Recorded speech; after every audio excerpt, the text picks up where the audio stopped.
Hujat rekor muri minum jus pala, praktisi hukum sebut itu pendapat membangun, bukan ujaran kebencian.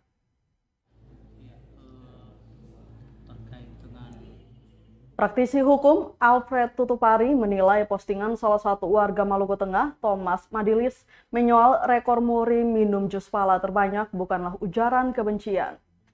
Postingan yang diduga menghujat TNI Polri soal rekor muri minum jus pala terbanyak itu lebih sebagai bentuk pendapat membangun. Lanjutnya, bila pendapat mengkritisi maka bukanlah bentuk pidana. Apalagi dalam surat keputusan bersama atau SKB Kementerian Kominfo, Kapolri dan Jaksa Agung terkait UU ITE yang lebih mengutamakan restoratif justice ataupun pembinaan. Dia pun mengharapkan aparat kepolisian dapat melepas pemuda 25 tahun itu.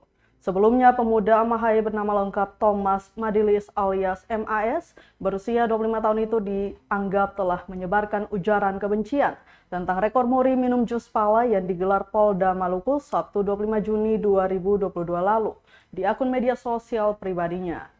Thomas Madilis ditangkap di kediamannya di negeri Amahai pada Sabtu 25 Juni 2022 pukul 9 malam.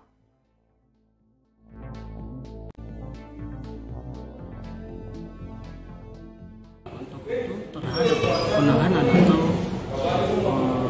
penangkapan yang dilakukan oleh pihak Polda Maluku kepada salah satu pemuda atau masyarakat Maluku itu, menurut teman kita itu tidak wajib dilakukan oleh pihak kepolisian. Berarti harusnya itu lebih ke arah pembinaan dan menerima masukan, bukan malah memenjarakan atau buang. Iya. Baiknya pihak Polda Maluku menahan atau mengamankan yang bersangkutan, tidak dipidana atau dipenjara, tapi harus pihak Polda Maluku memberikan pembinaan kepada yang bersangkutan agar yang bersangkutan yang tadinya mungkin masih awam hukum, dia bisa mendapat pencerahan hukum dari pihak Polda Maluku.